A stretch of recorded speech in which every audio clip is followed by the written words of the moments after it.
I'm Al McFarlane. Welcome to Conversations with Al McFarlane. Good to be here. I see my friends coming in today.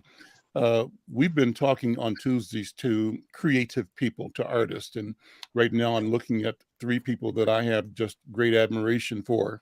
One is my cousin, Robert Powell, who is joining us from St. Louis. Another is Douglas R. Ewart, who is here in Twin Cities.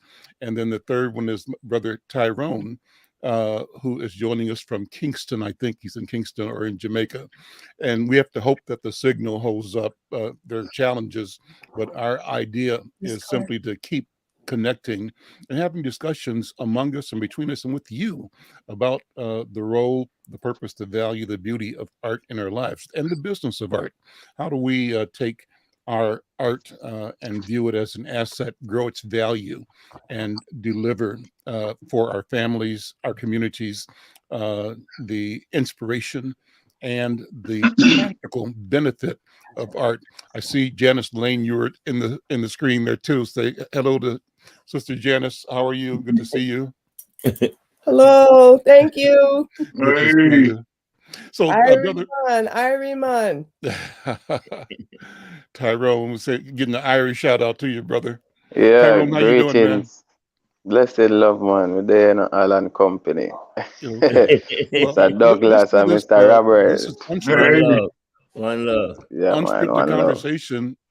And we're just going to go around the circle, and I'm going to ask, starting with Robert Powell, what's on your mind today? What you think about art, culture, community? What's on your mind? Well, what's on my mind, Al, is I received an email from a friend telling me about a event that was happening. I sent it to you and Caldwell also. Peg Austin Fine Art. Is anybody familiar with her? I am not.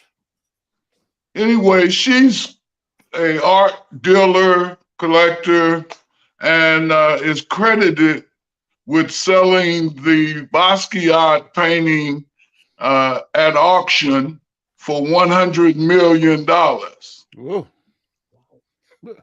So when I look at that, I always say it's who says that you are good, that you are worthy of being an artist. I almost sometimes think that it is like a fruit tree. And those in the art world, well, let's get that one and make that the one. And so what I'm trying to lead to is somehow we, African Americans, whatever that falls within that, African, Jamaican, the whole diaspora, have to start saying it's worth that and purchasing it, buying it. Because all of us are aware, I think you heard of the banana on the wall, you know, that was taped to the wall with duct tape that sold for $250,000. If you're not, just Google it. This is ludicrous. You know, if we are chasing the dollar, it's like, well, wow. Is my art more pleasing than Basquiat's, or your art more pleasing than the banana on the... So it has nothing to do with that in my mind. It's who is willing to pay this price, you know. Well, that's amazing. Jay-Z and Beyonce own a Basquiat. Okay. You know, that says they think it's worth something. Mm-hmm. And they are championing that. That's what we need. We need a vehicle. That's a great way to open the show, Robert Powell, joining us. You know, Robert, take a minute to tell people who you are and your work with Portfolio in St. Louis. I am the founder and executive director of a not-for-profit arts organization called Portfolio Gallery. Portfolio Inc. We are a 501c3 arts organization that has been in existence here in Missouri for 33 years. And our mission is to educate, enrich lives, and foster a greater awareness of art created by the African American visual artists. And when I say visual artists, we have been creeping over into film and theater, but initially it was painters, sculptors, printmakers, that traditionally known art. And we use as our vehicle to tell our story, classroom instructions, workshops, seminars, art exhibits. And we currently have an art exhibit on, we call All Colors, 124 pieces of art from 52 artists around the country, a couple of them out of the country. So that's kind of what we're doing. But I keep going back to my first conversation with you, Al, about how could we really unite?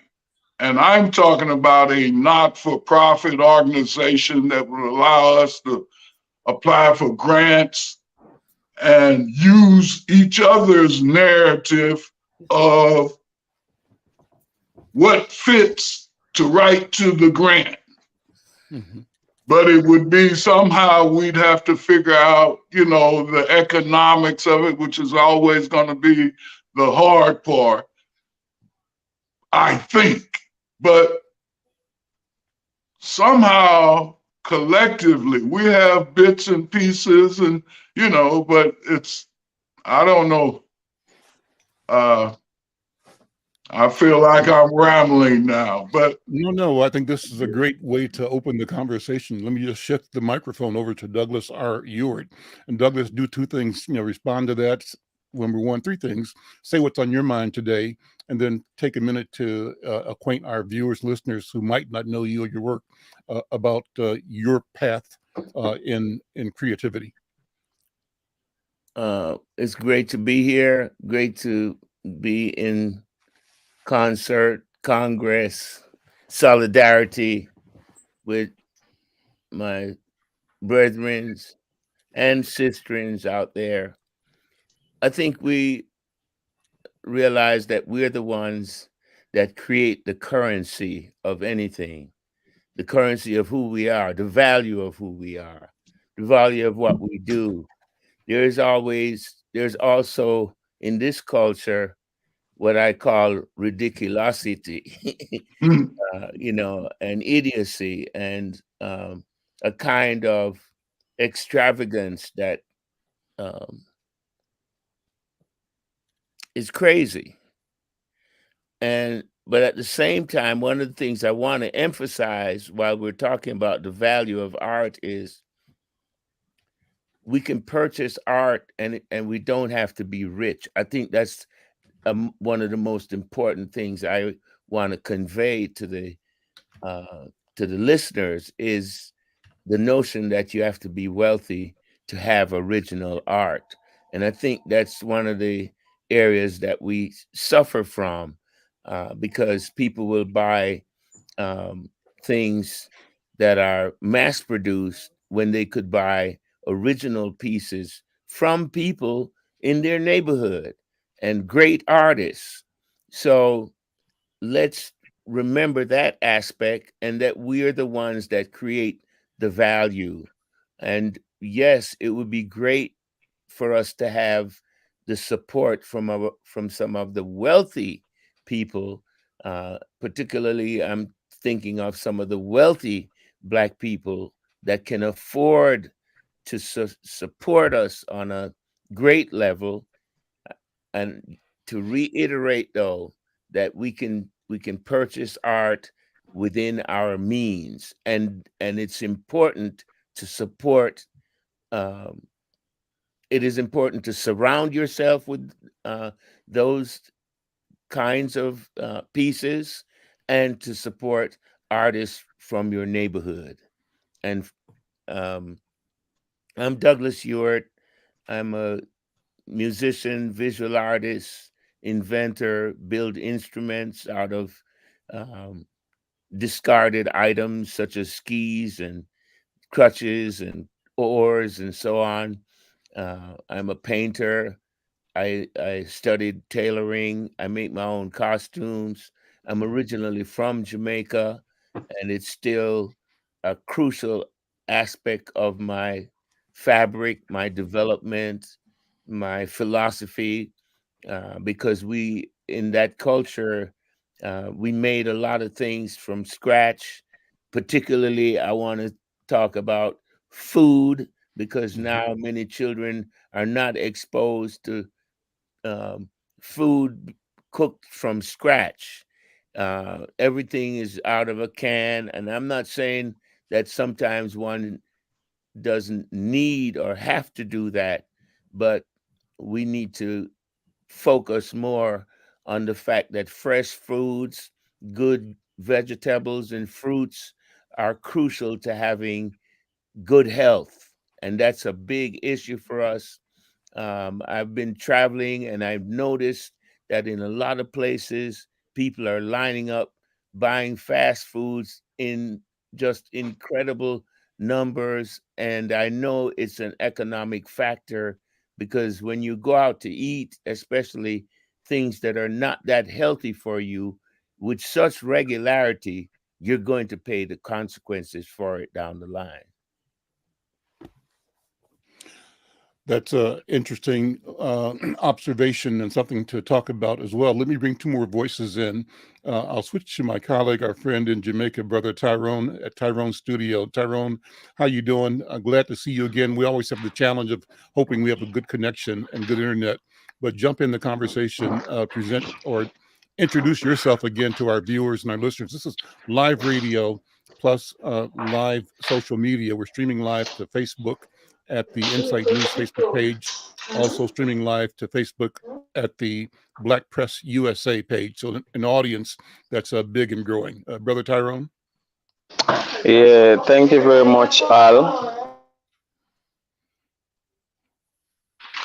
Thank you very much, Al and company. For those who are out there in the radio land and Facebook, internet land, my name is Tyrone, and I am the owner, CEO at Tyrone Studio, where art is expressed, the Jamaican culture is expressed to the world in order to have like a cultural retention in that type of format using videography and using canvases, papers, to demonstrate that out there in mainstream media.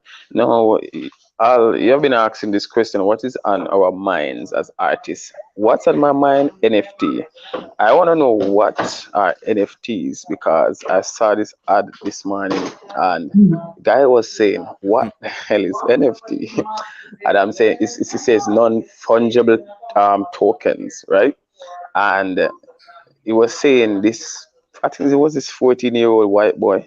Um, he he had some dinosaurs, like those. I want to define them properly, but it looked like something that was digitally produced, and he had four images, and this kid sold these NFTs for about $1.3 million. Right? It baffles me how the internet market deals with art and how art is changing. It's not long only the visual art is something. It could be it could be something video or audio, right? And I'm saying to myself, what is really happening? I need to know more about this NFT. I need to know more.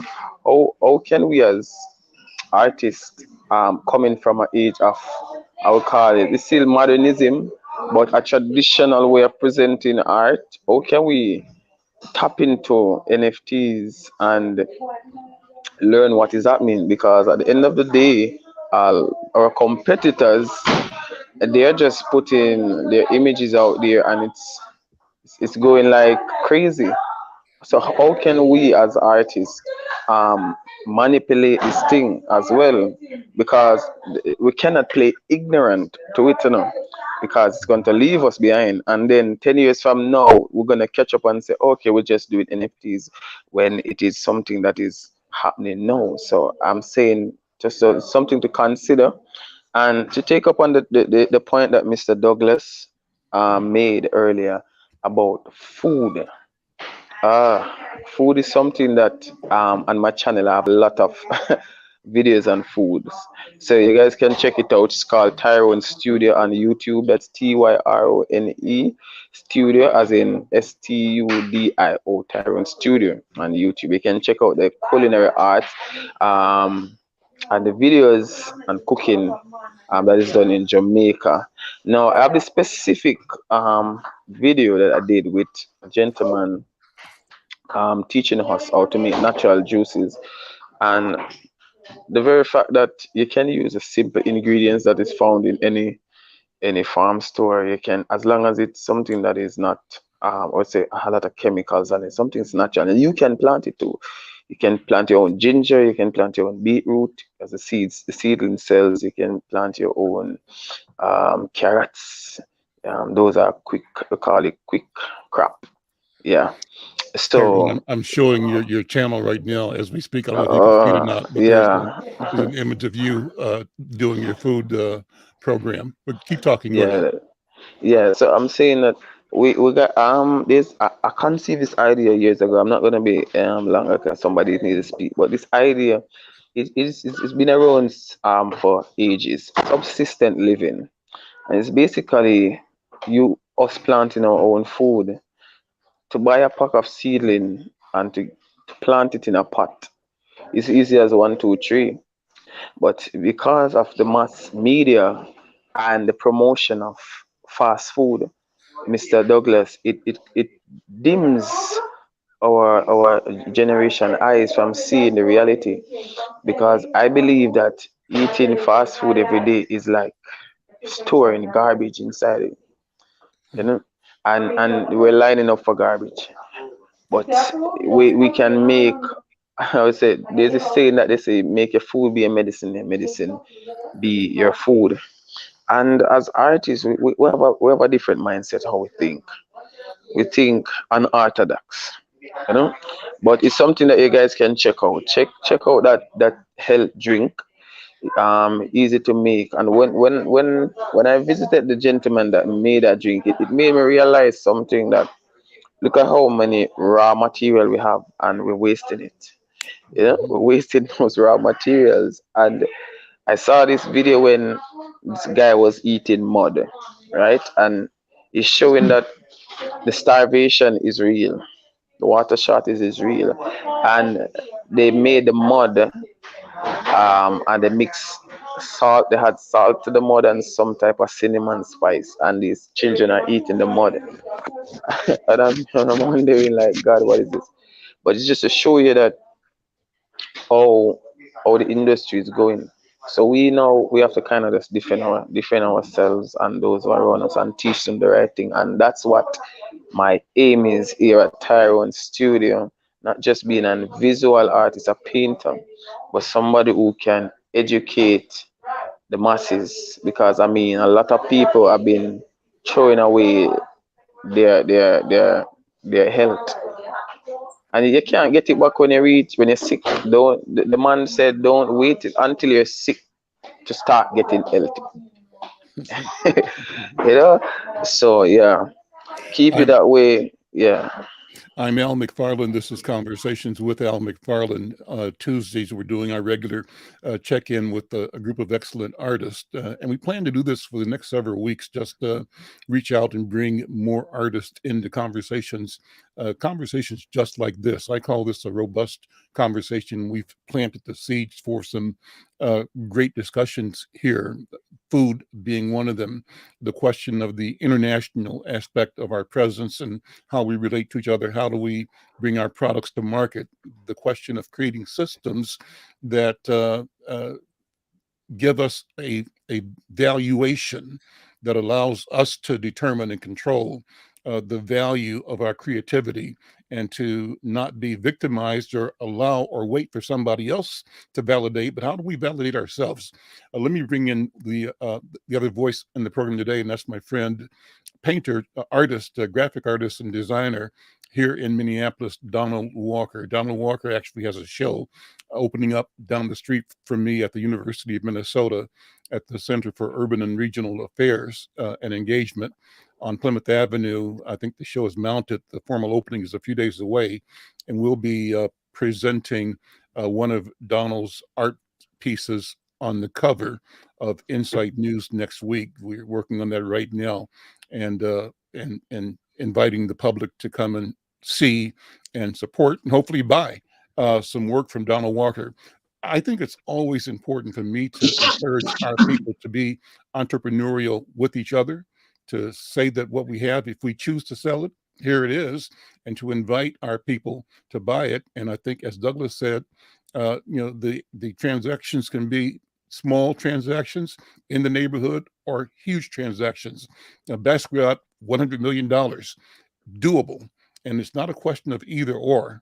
It's a question of both and. How do we make sure that we're operating as effectively, efficiently at all ends of the spectrum? Donald Walker, brother, good afternoon. Good to see you. Thanks for joining the program. Oh, thank you. It's an honor to be here and move into your microphone if you can. Just give me a stronger voice. Thank you. Okay, can you hear me now? Yes, better. Okay, yeah, it's an honor to be here and to meet, hear what the other artists are talking about. I just want to put in my little 2 cents. I like to see. Now, I'm not going off the question. I'm kind of just going off. You can go wherever you want to go. This is no script. How you feel? What's on your mind? What's on my mind? I would like to see the places where we shop and do business, where we spend our money. I mean, like high-end furniture stores, like Home and Room and Board, Macy's, Ashley's furniture stores, all these big stores where we go and spend $3,000 and $5,000 for furniture, but we don't make them accountable to. They'll go off into the European countries and buy art and sell it to us, or don't respect the artists that are here in the States that supports them. We need to, my theory, we need to make a lot of these companies that we do business with. I mean, like Targets, all of the above big stores that we spend our money. We need to make them accountable and have them to promote our product and sell our products in their stores, rather than make us feel like we're from Star Trek or out in space. And I like to also talk to the young people, thinking about entering in the art world or making it a profession.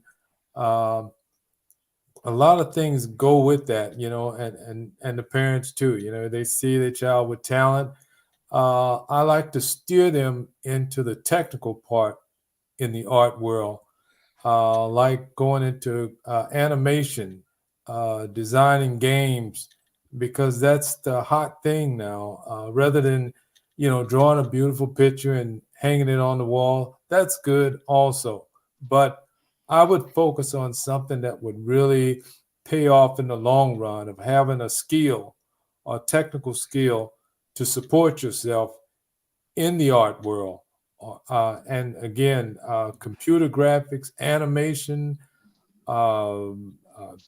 doing engineering design, those are the things that I hope the young people would kind of take another look at, rather than just drawing pictures and nice artwork and selling it.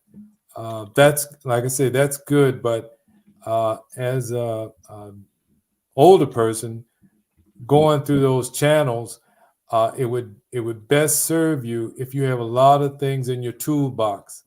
And the more technical you get with your art, or the more you have in your toolbox, the more marketable you'll be in trying to get compensated for your talents and skills. We just lost one Tyrone, but here's another Tyrone, Tyrone Aiken, brother Tyrone. How are you, my friend?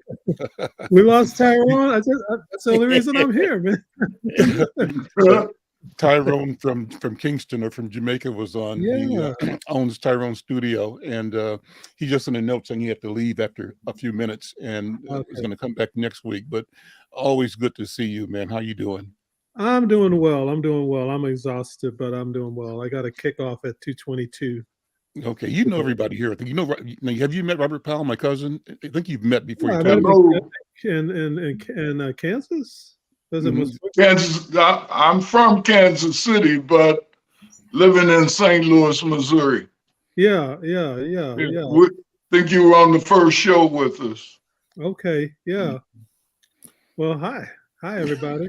Hey now, Walker, the chief. Hey, how you doing, Tacoma? And Douglas yours. hey now. Blessings.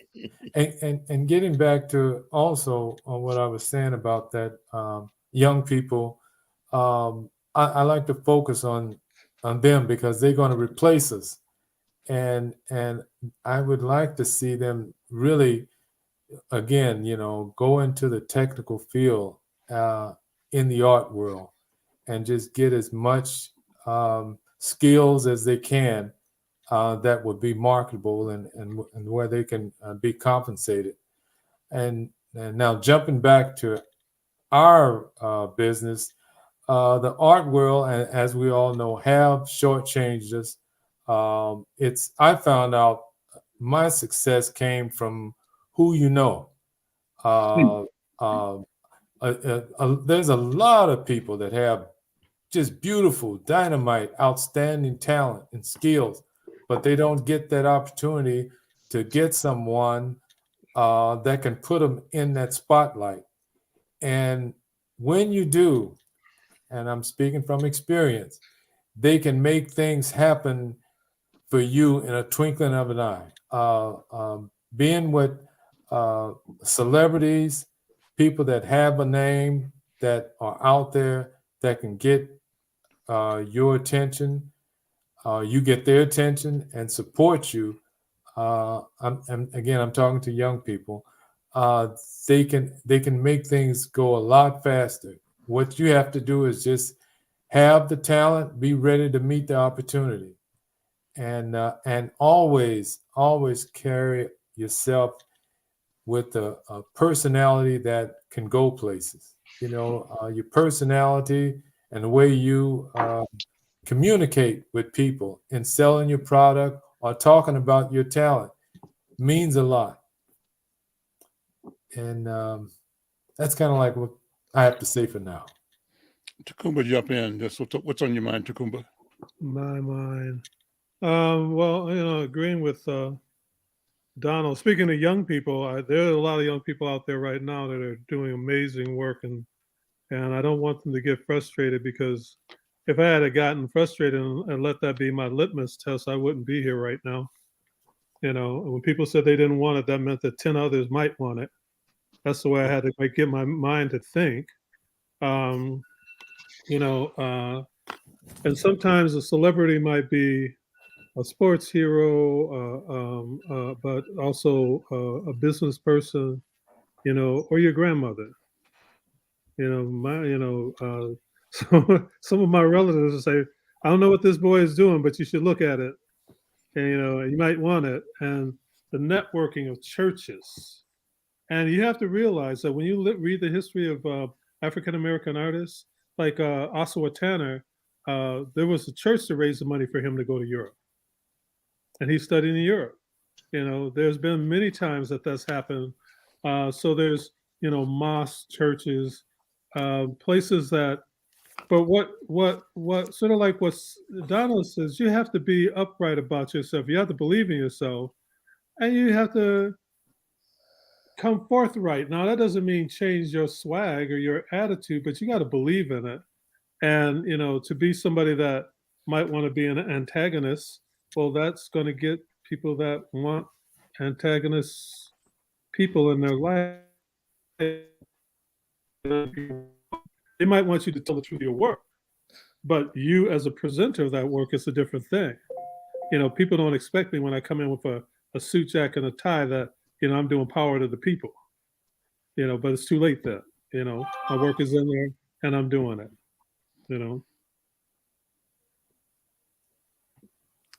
I think that building alliances is endemic to success in any field. And so you always have to be connecting with people, not just with an ulterior motive, but as a way of life. Right. I do several things. I don't compartmentalize them. I teach. I make instruments. I make sculpture. I paint. I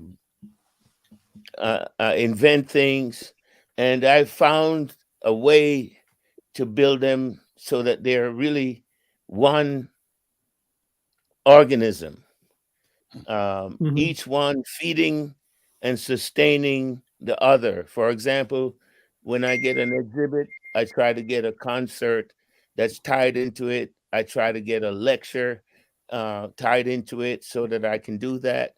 And you're meeting people all the time from all over. From school days, I'm still in touch with my childhood friends.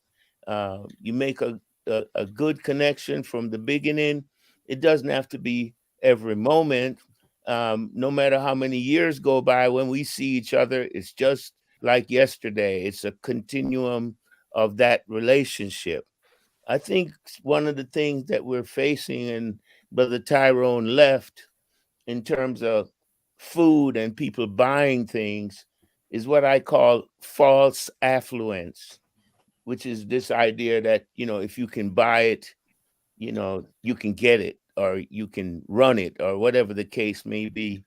And that's not always true. And in fact, we need to make it not true so that money doesn't dictate everything. And so I call it false affluence because a lot of people go out and buy food. We used to go out and eat out. Um, that was a very special occasion. It wasn't a regular situation because we ate at home, and you can provide a number of meals for the price of a meal that you go out to buy. I'm not saying don't go out and have meals, but many people go out and spend money they can't afford to spend, and they get in debt, and they also are eating things that are not good for you. One of the issues that I've noticed when I went back home to Jamaica is that I didn't see as many gardens as I once saw when we were coming up. And that's an important part of when you talk about independence, whether it be individually or as a nation. Your first and most vital aspect is being able to feed yourselves.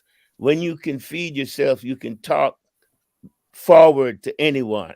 Yes. When you can't, you're under their thumb. And so Jamaica imports far too many foods that don't taste as good, foods that have been picked before they've even reached full maturity. Therefore, you're not getting the best nutritional value, foods that are overly fertilized, and so on. These are the concepts that we need to go forward with. There's a great movie called Life and Debt, DEBT, and it was made by a woman named Stephanie Schwartz, also known as Stephanie Black. And it's a very poignant movie in terms of what happens to islands, in terms of trade, the unfair trade, and workers uh, not being properly compensated, don't have health insurance, the destruction of the agricultural abilities of countries like Jamaica based on unfair trade and dumping of food. We need to study these things. One of the last things, because I know there are several of us here, is this notion of talent. Talent is is a small percentage of it, in my estimation. It's about work. And people often say talent as though you didn't have to do anything to arrive where you are. And so there's an overemphasis on that, as though artists don't have a work ethic and they don't put any effort into doing what we do. And so I want to emphasize that perseverance is crucial, probably the most crucial element of being an artist, because you know many people that you might consider very innately gifted, but they didn't have the stamina and the persistence and the perseverance that it takes to be what we call successful. And of course, there are levels and degrees of what is success.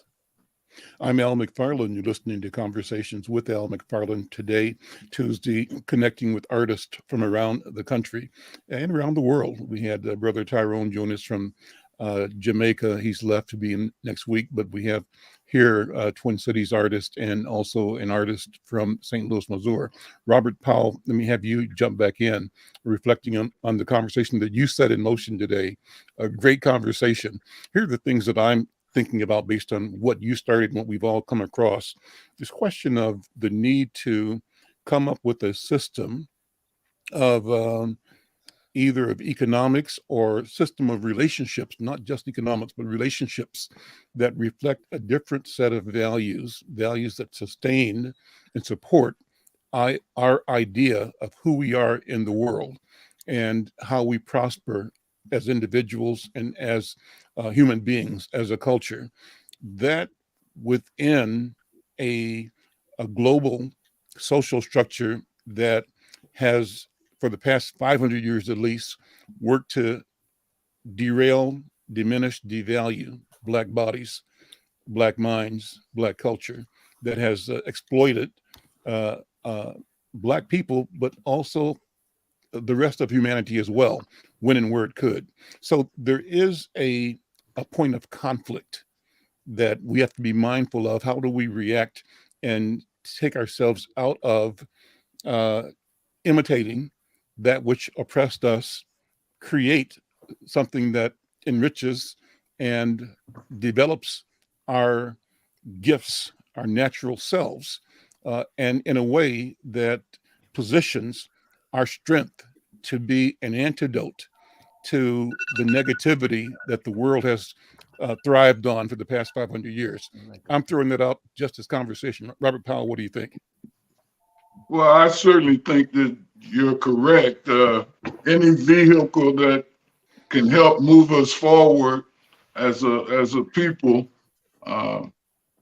would be great. I'm 76 years old, and all my life, my people, those like me, have been fighting, the someday message, we will overcome. I've learned that unless you put a date on it, it's probably not important. We're just someday, and we're giving our thanks for the day, and I do that often. That's my mantra. Thank you. So we certainly need that vehicle. But if I could just go back to listening to some of the other conversations, particularly about art, I wonder, how do you, on the call here, how do you determine price of your art? Within means, that was Brother Douglas said something about within means and in the neighborhood. And, I don't know quite what that means with regards to finding that patron, identifying that patron. I agree with all of it is relationships, bottom line, okay? If they don't like you, they probably not buying from you. That's, what I do if you bring in a plumber, and they just giving you an estimate. So yeah, attitude, all of those things are good. But how do we raise the consciousness of the buyer within the neighborhood, within the community, to a level that they say, yeah. My answer has always been when people ask me, is your art expensive?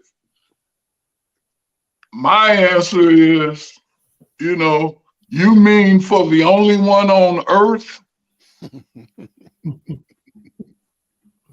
I'm trying to get them to think about that.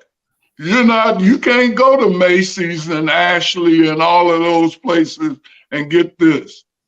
Bill Gates doesn't have it, Oprah, any of them people, But I am flexible, but I often wonder how people come to a level of saying, well, give me 10,000. My brother and I, Lonnie, is an artist, trained artist, educated. We create things that nobody asks us to do, and then we say, give me 15,000. That's a hell of a dream, And sometimes we get it. I know a guy carried a $20,000 piece around for 20 years. I mean, it was exactly 20 years, and he finally put it in a place where the guy came in and say, 20,000 here. 20 years. That's an amazing thing. So I'd like to know how y'all price your artwork. Reach this price hourly? Do you keep an hourly schedule, or do you just somehow come to it? I like to say from experience and Walker, studying the market, just knowing what the market is producing and what they're selling it for. You kind of like, study, build your community. When I say community, people that around you, that knows you, and you kind of just study your market before you, jump out there, because art, and we all know it's subjective, but just knowing your market, doing a study, and then go for what you know, apply it. The same way when if we were to talk to those major department stores that we do business with, we need to study with them, start finding out how much we spend in their stores and where are they coming back to us with something. Make them accountable. Something I haven't seen done. We need I've seen that done. Actually, furniture store here it's a sister here that has some kind of contract. One of the things that often prevents that is that they hit you with, well, Mr. Douglas, can you provide our region with this product? Which means that you got to make those many reproductions to give X number of images to that particular store. Now, there's a process to do that, Yeah. But it can be done, and, most things are done with finding the right avenue. Who is the person who can make that decision? And, Yeah, and they can. Yeah. I mean, it's sad that I haven't seen it happen here. Right. And I know that they can do that. They can make amends where they can help you get those types of supplies if they wanted to.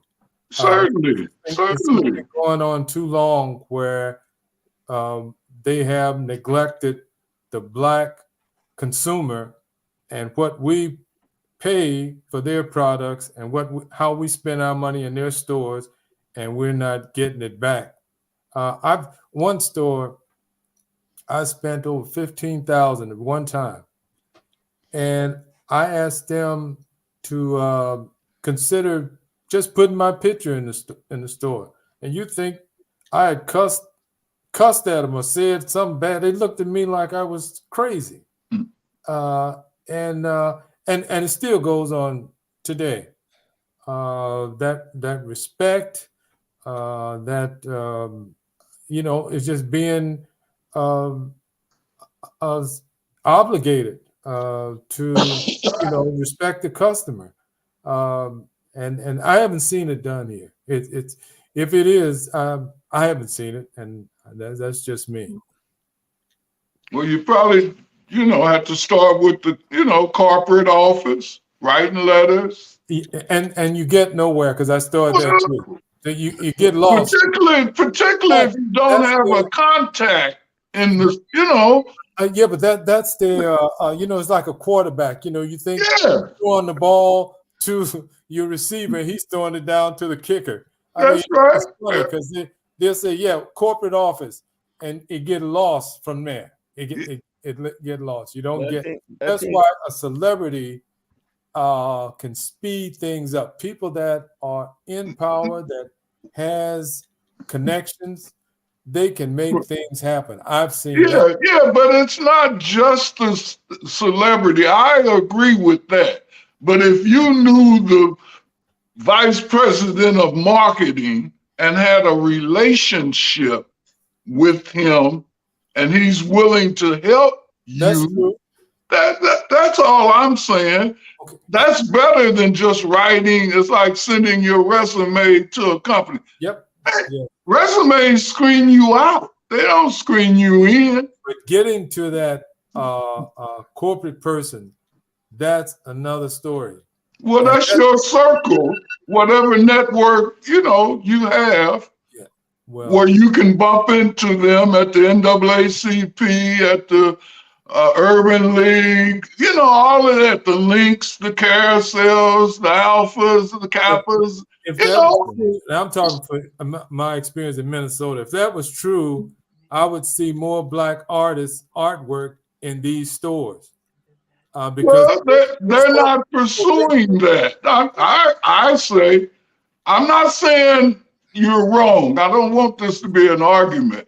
I wanted to say that there are many layers to the onion. Right. I'd like to jump in, Douglas. I just wanted to say that connections are always important. And sometimes you have to use someone else to be the conduit. The aspect of the value of or the price that you sell things for, that's also something in terms of relationship and who is buying the piece. And some pieces, as an artist, you don't care if you ever sell it. You didn't make it for selling it necessarily. And if you have a value that you've ascribed to a particular piece, I can't blame that artist that took 20 years to sell his piece. He didn't care whether it was sold. Not that he didn't care if it was sold or not, but if his price was not met, he was not willing to part with the article. But I make pieces, and if somebody is purchasing it that I know doesn't have the means to purchase it, I can change my price to deal with them. Artists have even given me some of their work. I'm not saying that you can go around and just beg people for their art. This is out of their generosity and magnanimity. However, I think part of pricing is who is buying. Well, that's why I say you study your market. I mean, if I'm, but I don't believe that there's an art market. Well, I believe that artists need patrons. Well, you do need to have you study your market. You're surrounded. What they're buying. A whole lot of things go into studying your market. You see what the competition is. You find out the customers, what they buy. It's all just studying everything, and then you can kind of make a a more wise decision, just rather going out of the blue sky, just saying this should be this should be that. I would study my market, study the whole scenario of selling art before I jump out there putting a price on anything. Well, Have any of you seen the Direct TV? It's on Direct TV here. The Price of Everything. I have not. no. It's an art about the art world. If you can pull that up, The Price of Everything is the name of it. You ought to see that. You know, formaldehyde animals stuffed with the drippings selling for them those NFT prices, and But, you be like, all of that's all connections, all of that relationships. But it's all developed in a timely fashion. Some people can move faster than others, but it's establishing your value to No, yourself. I'm with you. And so, like with me, I've been studying all kinds of markets for a long time. I realized when I couldn't get artwork in a museum, I started doing murals because all I wanted was to have thousands of people see my work. And once thousands of people saw my work, the museums were wanting to know what I was going to do for them. And I'm like, I don't know you, you know? And so I went back and they would ask more and ask more. Then I might do some kind of pseudo show or one of 10 people and stuff like that. And then after I had exhausted that, I didn't want to do it anymore. So they would have to figure something else out or I go somewhere else. Recently, I hired somebody, a Black man that goes to these big Art Basel and the Armory show. I hired him as my consultant. And so I was his second, when he would go to a VIP thing, I was his +1. That's basically all it was. But I went, and all I took was a little business card that I had a painting that has very successfully made it to a museum. And the rest of the time, I was just looking and listening. And when I went to New York, man, after the second day, I wanted to throw up, but that's all right. You know, I went around to some neighborhoods that people were real. Luckily, I found this woman that I knew from here that was in New York, and she got me back into a real space that I could gather myself up and say, if this is what you want to go into, now I got to go back into it. But now I thought New York was not successful until I got to Florida, and then a third of those people were in Florida and said, hey, there he is again. You know, it's not that they're trying to get rid of you. They just, I mean, these people are on all kinds of hustles and stuff like that. But there were some that I could talk to. There was a group of artists or a CEO founder of a thing called Fearless Artist Group. And she came here after seeing my work from a friend and said, you're a national treasure. What are you doing sitting up in here? And you're going to go to Miami and not have any work there? And I'm like, well, yeah, I was going to go study it. She said, really? And that made me think about it. I'm like, really? Am I going to do that?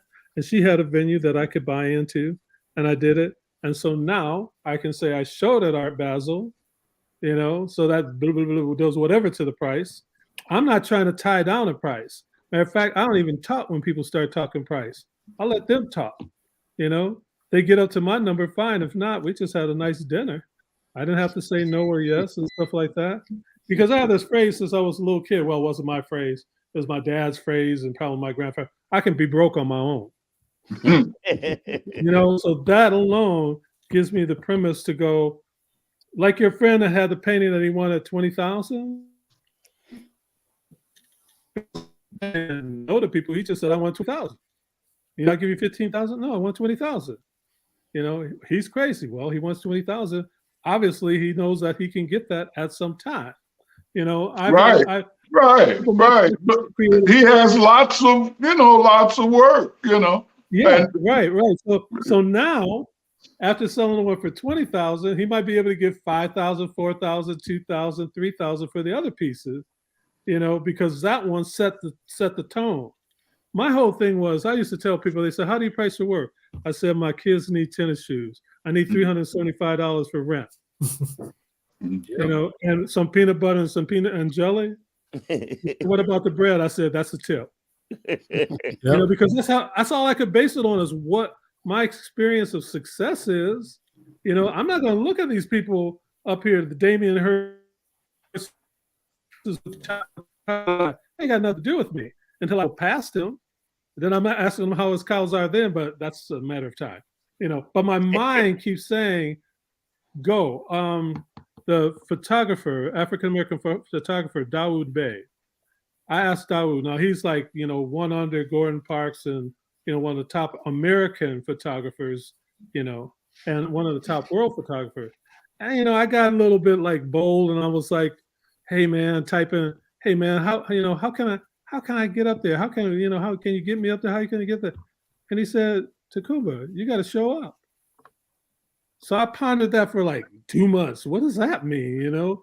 And then I realized, let me see. And when people asked me to come to something, I would come to that. And I'd leave and I'd come to something else. And if somebody met me that I met there, all of a sudden says, hey, can I see your work? And I mean, I was already whatever, known, but known but broke or known whatever, you know, not really broke, but not really feeling like I had been accomplishing anything.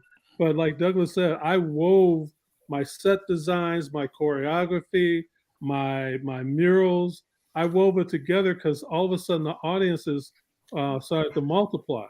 And somebody that's in the theater and somebody that's in the art say Takumba, and they both stare at each other like, how do you know him? Boom, it connects.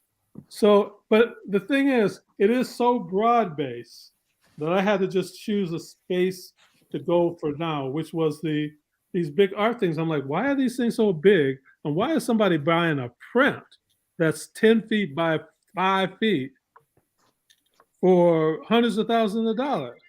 Don't they know it's a print? And they're like, yes, we know it's a print, but it's big and it's colorful and it's by this person. So I'm like, okay, now I got to create some kind of persona that creates that. Matter of fact, I'm doing this thing today, February 2nd, February 22nd, 2022. I'm doing a palindrome. That's a palindrome when the numbers go 2, 2, 2, 2, 2, but backwards and forwards, it mirrors itself. So I'm doing a sale. No, I'm doing experience that you can buy one of my painted tape collages, which are only 9 by 12s, but they're beautiful. See, 9 by 12. The reason those are there because I'm signing 222 of them. And I'm selling 222 of them for $222. It just came to me as an epiphany in the middle of the night. I woke up trying to figure out what 2222, what is that? What is that? And then I looked and I'm like, oh, that already passed, you know, February 2nd, 2022. And I'm like, whoa, there's another one, you know? And so I decided to do this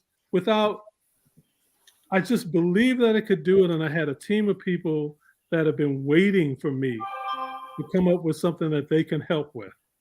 We're out of time, Takumba. How do people get their art that you've in the? Oh, this palindrome. Palindrome. Palindrome. How do they connect? Got a minute. They can go to my website at 222 today. It'll open up with 222 paintings. 221. Amazing. Don Walker, how do they connect with you? They don't. They connect Donald Walker, how do we get to your artwork? You can just attend the exhibit, the show that's going on next week at UROC, and you'll see a show, and you can get a lot of information from there. 10 seconds each, Robert and Douglas. Anything you want people to take away from this conversation today? Well, I'd like to say thank you for the spirited conversation, informative, and I'd like to, continue where we get to know each other better. Yes, definitely. I agree. I have, I think again, the importance of having connection to people. I have an exhibition right now in Bergen, Norway, as a result of an old friend, musician, composer. I have 4 pieces there. I'll have 5 pieces at the Chicago Expo in April 7th through the 10th. Connections, again, I have other exhibitions looming. My website, Douglas Ewart, EWART, Douglas Ewart, one word, .com. And you can write to me that way, and we can connect. My art is available, both sonic and visual, and as a teacher as well. And I'm looking forward to connecting with the artists that are right here. Of course, Tacumba Aiken and I go back many decades. Listen, that's it for time, guys. Thank you all so very much. I love you each. I love you all for what you do, what you bring into creation. Thank you so much. I'm Al McFarlane. We'll see you next time. Peace. Peace. Donald Walker.